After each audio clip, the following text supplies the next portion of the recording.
আসসালামু আলাইকুম। সুপ্রিয় শুভাকাঙ্ক্ষী, আপনাদেরকে সংক্ষেপে একটা জিনিস আমি বোঝানোর চেষ্টা করব।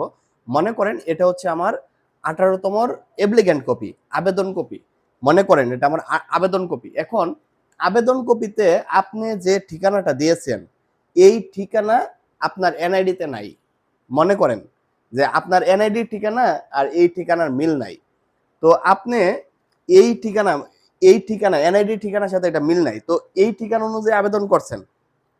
এখন আপনি আপনাকে যে প্রতিষ্ঠান প্রধান নিয়োগ দিবে, আপনি নিয়োগের মধ্যে কিন্তু প্রতিষ্ঠান প্রধান এইখানে যে ঠিকানা বা আপনি ওই নিয়োগপত্রের আবেদনের মধ্যে যে ঠিকানা দিয়েছেন সেই ঠিকানা বরাবর নিয়োগপত্র দিবে। ঠিক আছে? এই যে নিয়োগপত্রের মধ্যে ঠিকানা উল্লেখ থাকে। তাহলে আপনি যদি এনআইডি অনুযায়ী এখনকার ধরেন এনআইডি অনুযায়ী এই ঠিকানা দেন নাই, এখন যদি এনআইডি অনুযায়ী না দেন, সেই আগেরটার মতো দেন, তাহলে সেই আগেরটার মতো করে নিয়োগপত্রের মধ্যে ঠিকানা উল্লেখ করবে। দেন আপনি যোগদান পত্রের মধ্যে এনআইডি ছাড়া যে ঠিকানাটা দিচ্ছেন সেটা উল্লেখ করবেন। কিছুদিন পরে যখন আপনি ব্যাংকে অ্যাকাউন্ট খুলতে যাবেন, মনে রাখেন, কারণ আপনি ওই যে ঠিকানাটা আপনার 18তম দিয়েছেন সেটা অনুযায়ী আপনার সার্টিফিকেট আসছে, কিন্তু কিছুদিন পরে যখন আপনি ব্যাংকে অ্যাকাউন্ট খুলতে যাবেন তখন তো আপনার সনদের যে ঠিকানা সেটা দিয়ে অ্যাকাউন্ট খুলবে না, ওপেন করবে না। অ্যাকাউন্ট ওপেন করতে হলে এনআইডি লাগবে।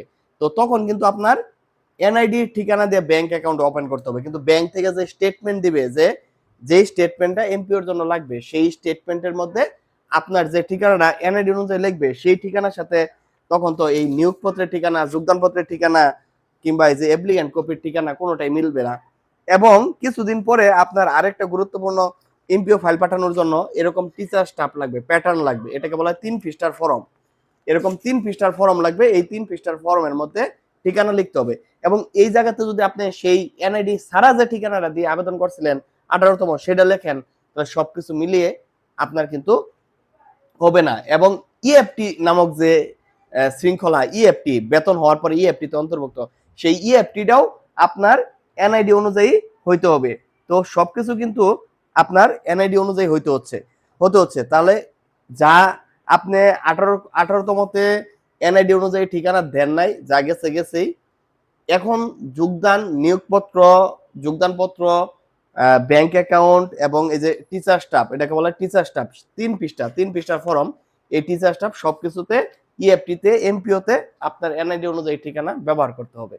তো আশা করি বিষয়টা বুঝতে পারছেন। আপনারা আরো সূক্ষ্মভাবে বোঝার চেষ্টা করেন। আশেপাশে অভিজ্ঞ যারা যোগদান করতেছেন ইতিমধ্যে, আশেপাশে আপনাদের প্রতিষ্ঠানে অনেক অভিজ্ঞ টিচার আছে, প্রতিষ্ঠান প্রধানরা অনেক ভালো বোঝেন, তাদের সাথেও বোঝার চেষ্টা করুন।